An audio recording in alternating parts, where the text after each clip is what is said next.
তো গাইস দেখো মা এখানে এই যে শুটকি বানাচ্ছে, শুটকি মাছ। এখন এই যে এটা কি ভেজে নিচ্ছ শুটকি মাছটা? শুটকি ভেজে রেখে দিব, তারপরে সবজিগুলো সাতলানো হয়ে গেলে তারপরে দিয়ে দিব সব সবজি কেটে রেখে। আর এখানে দেখো খিচুড়ি দিয়ে নিচ্ছি, ওকে দেখলাম খিচুড়ি আমাদের ফ্যানে করে পুজো হয়েছে, তো খিচুড়ি দিয়ে গেছে রিয়ার জন্য। খিচুড়ি আর লাগাটা আছে, কিন্তু লাগাটা এখনো বের করি নেই। আর শুটকিগুলো দেখো একদম মানে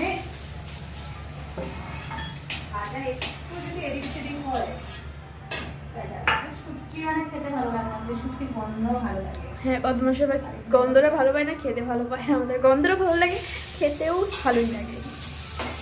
পেঁয়াজ সব ভেজে নিবে, তারপরে সবজি দিবে। আর এখানে যে এখানে আছে মশলা, আছে আদা মুখে আছে, বেশি রসুন লঙ্কা একটু, সাথে একটু পেঁয়াজ। আদা দিতে হয় না এটাতে। আদা দিতে লাগে না, জিরাও দিতে লাগে না।